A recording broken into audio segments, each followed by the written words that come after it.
Good morning বন্ধুরা, তোমরা সবাই কেমন আছো? আশা রাখছি তোমরা সবাই ভালো আছো। আমি খুব সকাল সকাল উঠে পড়েছি। এখন বাজে 5:30। তো উঠেই আমি সংসারের কাজে লেগে গেছি। আজকে যেহেতু সকাল সকাল উঠে পড়েছি আর সবাই ঘুমাচ্ছে, সেই জন্য আমি একটু ছাদটা পরিষ্কার করে নিলাম। আমার যখন হাতে একটু সময় বেশি থাকে তখন আমি এক্সট্রা কাজগুলো করে নিই। সময় নষ্ট করা যাবে না, সময়কে গুরুত্ব দিতে হবে, সময়ের মূল্য আছে। তাই সময়কে ফালতু বসে ফোন ঘেঁটে দেখে ঘুরে বেরিয়ে নষ্ট করে লাভ নেই। এইগুলো আমার ছাদটা খুব নোংরা হয়ে গেছে, কিচ্ছু না, শুধু নিম গাছের ফল আর নিম পাতা, আর কিছু না। আর এই টবগুলো আছে, সেই টবগুলোর একটু আধটু পাতা। তো যাই হোক, এই দিকের টবগুলো আছে অনেক কদিন হয়ে গেল। যেহেতু আমাদের ট্যাঙ্কি ভরে যাওয়ার পর জলটা এই সাইড দিয়ে বেরিয়ে আসে, সেই জন্য এই জায়গাটা খুব নোংরা হয়ে যাচ্ছে। আর দেখো, বালতিটা ধরাতে গেলাম, বালতিটা ভেঙে গেল। রোদে থেকে থেকে আপটকা হয়ে গেছে, কিছু তো করার নেই, ভেঙে গেছে সরিয়ে দিলাম। তো যাই হোক, তো সেই এটি দেখো, ভাঙা টবটা নিয়ে কী আর করবো, ওটাকে সরিয়ে দিই আর ভাঙাটাকে প্লাস্টিকের জায়গায় রেখে দেবো। টবটা যেখানে ছিল কত নোংরা হয়ে গেছে দেখো। তো মাঝে মাঝে সব সরিয়ে পরিষ্কার করতে হয়। পরিষ্কার পরিচ্ছন্ন রাখলে তবে তো পরিষ্কার পরিচ্ছন্ন থাকবে, এমনি তো আর থাকবে না।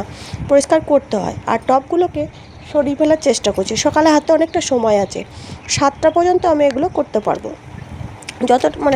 সাতটা পর্যন্ত আমার হাতের সময়, তারপরে 7টার সময় আমি সংসারের কাজে লেগে যাব। তো এক্সট্রা সময় এক্সট্রার কাজ, তো সেই জন্য টবগুলো সরিয়ে নিচ্ছি। আর টবগুলোয় প্রচণ্ড ঘাস হয়ে গেছে বর্ষা, তাই টবগুলোকে সরিয়ে জায়গাটা পরিষ্কার করার চেষ্টা করছি। এই টবগুলো সরিয়ে ওই পাশটায় দিয়ে দেবো, তাহলে এই জায়গাটা পরিষ্কার হয়ে যাবে। আর যেহেতু বর্ষা, আর যেহেতু আমাদের জল ছাদ করা নেই, স্নান করা নেই, সেহেতু এক জায়গায় টবগুলো থাকলে ভীষণ শ্যাওলা হয়ে যায়, আর ঝাঁট দেওয়া যায় না, তো নোংরা হয়ে যায়। সেই জন্য মাঝে মাঝে জায়গাগুলো চেঞ্জ করি। এবার টবগুলো তো ফেলে দিতে পারবো না, শখের গাছ হলো সন্তানের মতো গাছকে বড় করতে হয়, সময় দিতে হয়, খাবার দিতে হয়। সেই গাছ যদি ফেলে দিই তাহলে বুক ফেটে যাবে। অনেক কষ্ট করে অনেক জায়গা থেকে গাছ কিনে এনে লাগিয়েছি, এনে লাগিয়েছি, বাড়ি থেকে এনেছি, সেই গাছ আমি ফেলে দিতে পারবো না। তো সব গোটা ছাদটা পরিষ্কার করে ঝাড় দিয়ে জড়ো করে দিলাম। এইখানটা পুরো জল পেয়ে আর টবগুলো ছিল নোংরা হয়ে যাচ্ছিলো, সেই জন্য এখান থেকে সব সরিয়ে দিলাম, ওইদিকে দিয়ে দিলাম, ওইদিকে দিয়ে ঝাড় দিয়ে দিলাম। আর এই পাশে জামা কাপড় কেচে দিলাম। আর যে পাশে জামা কাপড় কাচার জলটা হয়েছিল, ছাদটা ধুয়ে দিলাম। গুড মর্নিং বন্ধুরা, সবাই কেমন আছো? আশা রাখছি তোমরা সবাই ভালো আছো, আমরাও ভালো আছি। আজকে হলো সোমবার, এখন বাজে সকাল 6টা। আমি আমার ভিডিওটা শুরু করলাম, তো সঙ্গে থেকেও দেখতে থাকো। যারা নতুন চ্যানেলটা সাবস্ক্রাইব করে নিও, আর যারা পুরনো বন্ধু আমার সাথে আমার ভিডিও দেখছো, সবাইকে ধন্যবাদ। তো চলো, ছাদের কাজ শেষ, এবার নিচেই যাই। তো একটু ফ্যানের তলায় বসলাম, চা খেলাম। সবাই ঘুমাচ্ছে, ওরা কালকে খেলা দেখেছে। ক্রিকেট দেখেছে প্রথমে 12টা পর্যন্ত, তারপর 12টা থেকে ফুটবল দেখেছে 4টে পর্যন্ত, 3টে পর্যন্ত না 4টে পর্যন্ত দেখেছে। সকালে জানতে পারবো, আমি ঘুমোচ্ছিলাম, কারণ আমার তো সকালে কাজ আছে, আর আমি ফুটবল ক্রিকেট কোনোটাই ভালোবাসি না। ওরা দেখুন। তো যাই হোক, ওরা দেখছিলাম, আমি শুয়েছিলাম। আমি সকাল সকাল উঠে পড়েছি 6টার সময়, আর ওরা ঘুমাচ্ছে, ওদেরকে ডাকিনি, কারণ ওদের সকালে কোনো কাজ নেই। ফালতু ডেকে ওদের ঘুম নষ্ট করে লাভ নেই। রাহুল 8টার সময় উঠে চা খেয়ে অফিস গেলেও হবে, মহারাজ ঘুমাক।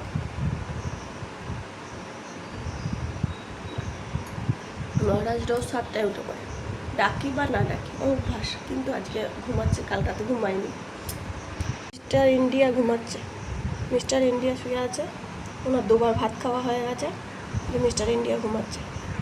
হাতটা যে কেটে গেছিলো, বারে লাগলেই রক্ত বেরিয়ে যাচ্ছে, ওই জন্য ব্যান্ডেজ লাগিয়ে কাজ করছি। কালকে একটা ব্যান্ডেজ লাগিয়েছিলাম, রাতে তুলে দিয়েছিলাম, আবার একটা ব্যান্ডেজ লাগিয়েছি, না হলে কাঁচা তো লাগলেই রক্ত বেরিয়ে যাচ্ছে, ভেতরটা ডিপ হয়ে গেছে কেটে।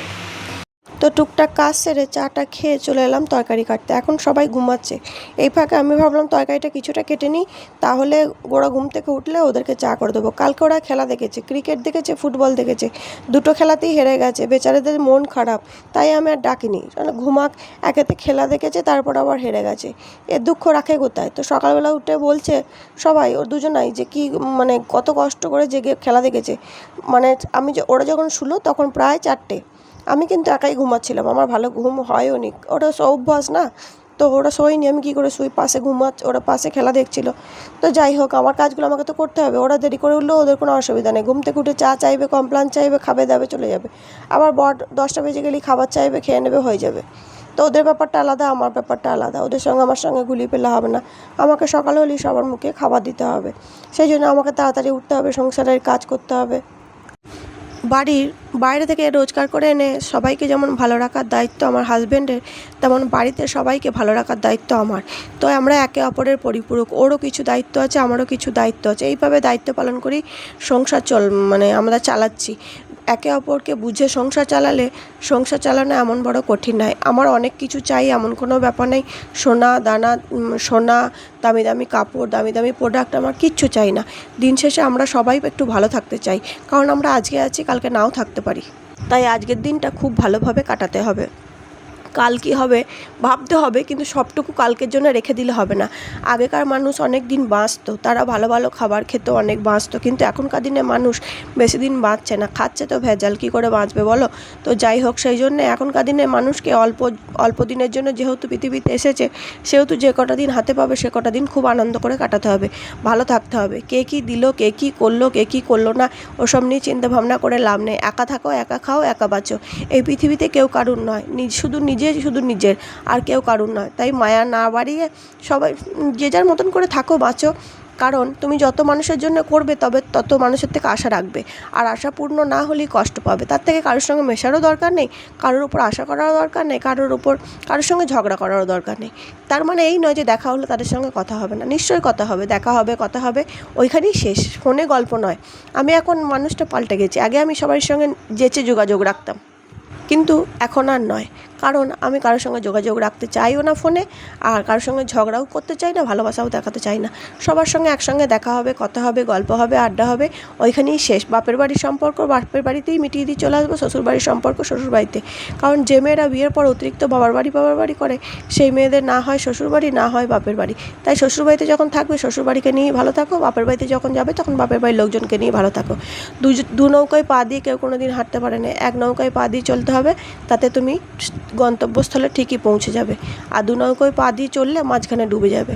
তাই কোনো দরকার নেই, যে যার মতন করে ভালো থাকো। কারণ আমি খারাপ থাকলে কেউ আমাকে দেখতে আসবে না, আমি না খেতে পেলে কেউ আমাকে খেতে দিতে আসবে না, তাই না? তো এদেরকে নিয়ে যখন থাকতে হবে, এদেরকে নিয়েই ভালো থাকতে হবে। এই বর্ষায় প্রত্যেকটা মাছের পেটে খুব ডিম। আমার কর্তামশাই এনেছিল মাছ বাজার থেকে, কালকে পঞ্চমী ছিল, তাই আমরা মাছের ডিমের বড়াটা করে খেতে পারিনি। আমরা বেরিয়ে পড়েছি হাসপাতালের উদ্দেশ্যে বেরিয়ে পড়েছি, কারণ কালকে লিওর আমাকে কামড়ে দিয়েছিল বলে আমি ভ্যাকসিন নিয়েছিলাম, আর মহারাজের আঁচল লেগে গেছে বলে ভ্যাকসিন নিতে হচ্ছে। ওর কোনো দোষ নেই, সব দোষটাই আমরাই ভুল করেছি, তাই মাসুল গুনতে হচ্ছে। তবে হাসপাতালে এসে যা দুর্ভোগ হয়েছে, 4 ঘন্টা লাইনে দাঁড়ার পর টিকিট পেয়েছি। কি মানে খারাপ ব্যবস্থা! এখানে এসে যদি টিকিট কাউন্টারে একটা মানুষকে 4 ঘন্টা দাঁড়াতে হয়, অসুস্থ মানুষটা আইসিইউতে চলে যাবে। তো এই টিকিট কাটাটাই সমস্যা, বাদবাকি ডাক্তার দেখাতে গেলে খুবই ভালো। বাড়ি চলে এসেছি। আজকে দুপুরে কী রান্না করেছি দেখো। আজকে দুপুরে রান্নাবান্না খুব ভালো ছিল। শুভ দুপুর বন্ধুরা। আজকের দিনটা আমাদের খুব খারাপ কেটেছে, মানে সারাটা দিন খুব কষ্ট হয়েছে। ওরও কষ্ট হয়েছে, আমারও কষ্ট হয়েছে। আমি লাইন দিয়ে দাঁড়িয়েছিলাম, আর ও ডাক্তারের কাছে গেছিলো, আবার ও ডাক্তারের কাছ থেকে এসে আবার আমার কাছ সঙ্গে লাইন দিয়েছিল। সারাটা মানে 3-4 ঘন্টা লাইন দেওয়ার পর আমরা ডাক্তারের টিকিট পেয়েছি। হাসপাতালের অবস্থা ভীষণ খারাপ। সিস্টেম চেঞ্জ করতে হবে, নতুন সরকার, নতুন সিস্টেম, তবেই মানুষ নালে করে মরে যাবে যা অবস্থা। খেয়ে বলছি দাঁড়াও। খুব মানে ভাগ্যের জোরে আমরা আজকে কাজটা মিটিয়ে চলে এসেছি। তো কাল পরশু 3 দিন নিম্নচাপ থাকবে, বৃষ্টি হবে। আমি জানতাম না ভাই, তো আজকে থেকে বৃষ্টি শুরু হয়ে গেছে। আমাদের এখানে বৃষ্টি হচ্ছে, বলে দিয়েছিল नहीं জানতাম, আমি জানতাম না। তো বৃষ্টি শুরু হয়ে গেছে দুপুর থেকে। আমরা আসার 1 ঘন্টা থেকে 1.5 ঘন্টার পর থেকে বৃষ্টি শুরু হয়ে গেছে। আজকে আমার হাসপাতালের কাজ মিটে গেছে, আবার অন্নপূর্ণার কাজও মিটে গেছে। মনে আশা নিয়ে বাড়ি ফিরেছি যে আমার অন্নপূর্ণা ভাণ্ডারের অ্যাপ্রুভ দেখিয়েছে, বলেছে যে টাকা ছাড়লেই আমার টাকা ঢুকবে। তো আমি গরিব মানুষ, আমার হাজব্যান্ড না করে সরকারি চাকরি, না করে বিজনেস, না আমাদের বাড়িতে কোনো মানে সরকারি, আমার শ্বশুর সরকারি চাকরি করতো বা আমার শাশুড়ি পেনশন পায়, কোনোটাই নয়। আমরা গরিব মানুষ, দিন আনা দিন খাই, খেটে খাই, আমাদের কোনো কিছুই নেই যেটা থেকে আমাদের মানে অন্নপূর্ণা ভাণ্ডার পাবো না। তো যাই হোক, আমি জানতাম যে আমি পাবো, কিন্তু পাচ্ছিলাম না কেন, এটাই খারাপ লাগছিল। কারণ 2 মাস হয়ে গেল সবাই অন্নপূর্ণা ভাণ্ডার পাচ্ছে, আমি পাইনি। অন্নপূর্ণা ভাণ্ডারটা পেলে আমি আমার নিজের হাত খরচাটাও করতে পারি, আমার ছেলে কিছু চাইলেও দিতে পারি, আমার হাজব্যান্ড কোনো অসুবিধার মধ্যে পড়লেও আমি তাকে দিতে পারি, আমার বাবা মাকেও আমি সাহায্য করতে পারি। কারণ ওটা আমার নিজস্ব টাকা, যতই সরকারের দিক ওটা তো আমার আন্ডারেই থাকছে, আমার নিজস্ব টাকা। সেই জন্য একটু মনটা শুনে ভালো লাগছে। এতদিন হয়নি, মনটা খারাপ লাগছিল। আমি আমার ছেলেকেও কিছু বলিনি, আমার হাজব্যান্ডকেও কিছু বলিনি। অনেক বাড়িতে শুনছি যে এই না পাওয়াতে অশান্তি হচ্ছে, আমি কিচ্ছু বলিনি যে পাইনি কেন। আমি ভাবছি যে পাবো, হয়তো আমার কোনো গন্ডগোল আছে। তাই আজকে অনেকজন অনেক ভাবো বলছিল যে বিডিও অফিসে যেতে, আর ফেসবুকেও অনেক ভিডিও আছে যেখানে বলছিল আজকে বিডিও অফিসে গিয়ে যোগাযোগ করতে। তো যোগাযোগ করলাম, কদিনই ভাবছিলাম যাবো, হয়ে উঠছিল না। আজকে গিয়ে যোগাযোগ করলাম, গিয়ে মনে অনেকটা আশা পেয়েছি, ভালো লেগেছে যে আমি পাবো, আমার নাম বাদ যায়নি বা আমার কোনো ভুল নেই বা আমি না পাওয়ার কোনো আশা নেই। যেদিন কি টাকা ছাড়বে তার 2-1 দিন পরই আমি হয়তো পেয়ে যাবো। দেরিতে হলেও পেলেও ভালো লাগবে। 2 মাস পাইনি সেটা আলাদা ব্যাপার, পেলে একটু মনটা শান্তি হবে, মা বাবার পাশে দাঁড়াতে পারবো, ছেলের পাশে, স্বামীর পাশে। সংসারে থাকতে গেলে কত রকমের বিপদ আপদ হয়, একটা মানুষ ইনকাম করে সংসার চালায়, কত রকম বিপদ আপদে পড়ি, যেগুলো আমি মানে টাকা থাকলে নিজেই সামলে নিতে পারি। যাই হোক, পেলে ভালো লাগবে, প্রত্যেকটা মেয়েরই পাওয়া উচিত ছিল। তো আমি বলার বা তুমি বলার তো কেউ নেই, উপরে যারা বসে আছে তারা ঠিক করবে কে পাবে কে পাবে না। তবে চাকরিজীবী ফ্যামিলিতে অনেকটা মোটা অঙ্কের টাকা ঢোকে, বাদ বাকি কারোর কথা বলতে পারবো না। যাই হোক, আমাদের মতন গরিব মানুষের বা মধ্যবিত্ত মানুষের বা খেটে খাওয়া মানুষের পাওয়া দরকার। পেলে তোমাদেরকে নিশ্চয়ই জানাবো খুশির সংবাদটা। দুঃখের সংবাদ যদি জানাতে পারি, খুশির সংবাদও জানাবো। আর বৃষ্টি পড়ছে, চা করলাম, খেলাম। আর আসার সময় রাস্তায় 2টো গাছ পেয়েছিলাম, সেটা কুড়িয়ে নিয়ে এসে ছাদে লাগিয়ে দিলাম। কারণ যেভাবে বৃষ্টি পড়ছে আর 2-3 দিন বৃষ্টি হবে একটানা বলেছে, তাতে গাছগুলো আমার লেগে যাবে। আগে যেগুলো লাগিয়েছিলাম সব লেগে গেছে। সেই গাঁদা গাছের ডগগুলো কেটে নিয়ে এসেছিলাম, সব লেগে গেছে। ওই গাঁদা গাছের ডগগুলো কেটে আবার অন্য জায়গায় বসানো যাবে। কত সুন্দর হয়েছে। আমার টব নেই বলে বসাতে পারছি না, কিছু টব কিনবো অনলাইনে বলছি। ফেরিওয়ালাটা আসছে কিন্তু আমার সঙ্গে ফেস টু ফেস দেখা হচ্ছে না, চলে যাচ্ছে, সেই জন্য করতে পারছি না। গাছগুলো এক জায়গায় লাগিয়ে রেখে দিচ্ছি, যাতে সঙ্গে সঙ্গে মাটি পেলেই লাগাতে পারি। এই হলো ব্যাপার। তো দেখি হাজব্যান্ডকে নিয়ে আসে, খাই। আর শুয়েছিলাম, ভাবলাম ঘুমোবো। আমরা যেটা ভাবি সেটা আমাদের সঙ্গে হয় না।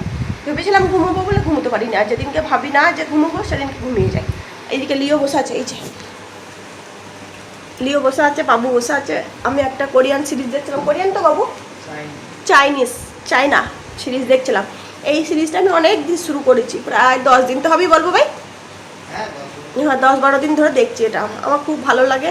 এটা একটা এলিয়ান সিরিজ। তো একটা সিরিজ লাগালে অনেক দিন হয়ে যায়, ভালো লাগে আমার দেখতে এই সিরিজগুলো। বাংলা সিরিয়ালের থেকে, বাংলা বইয়ের থেকে অনেক ভালো। পুরোনো দিনের বাংলা বইগুলো ভালো ছিল, এখনকার বাংলা বই ভালো না। তো সিরিয়াল আমি দেখি না, বেশ ভালো লাগছে। পনিরের কোনো আইটেম করলে আমার ছেলে খুব খেতে ভালোবাসে। আমার ছেলে, আমার হাজব্যান্ড দুজনেই পনির খেতে ভালোবাসে। পনির খেতে ভালোবাসেন আমার শাশুড়ি মা, পনির খায় না। শাশুড়ি মায়ের জন্য অন্য তরকারি, আর আজ আমাদের জন্য পনির। প্রথমে জিরে ফোড়ন দিয়েছি, তারপরে একটু টমাটম দিলাম আর নুন দিলাম, যাতে টমাটমটা মজে যায়। একটু আদা আর একটু মানে কাজু বাদাম, একটু পোস্ত আর একটু টক দই দিয়ে দেবো, আর একটু সামান্য মিষ্টি দিয়ে দেবো। সস দিলেও হতো, টমাটোমি দিয়েছি খেতে, আর কাঁচা লঙ্কা চিড়ে দিয়েছি। কী অপূর্ব হয়েছিল খেতে। নামাবার সময় কাসুরি মেথি দিয়ে নামিয়ে নেবে, দারুণ লাগবে খেতে। এরকম আর একটু মিষ্টি করবে, টক মিষ্টি ভাব হয়েছিল, কারণ যেহেতু টক দই ছিল আর কাঁচা লঙ্কা চিড়ে দিয়েছিলাম, টমাটোমের টকটা ছিল, আর একটু চিনি দিয়েছিলাম।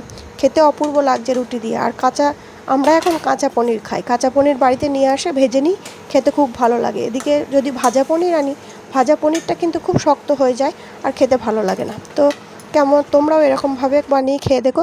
এই রান্নার কি নাম বলতে পারবো না, কারণ রান্না আমি নিজের মতন করি, নিজের শখে করি। এবার ফুটছে, একটু ঝোল নামাবো, কারণ পনিরগুলোতে একটু টানবে। তো আজকের মতো টাটা, সবাই ভালো থেকো।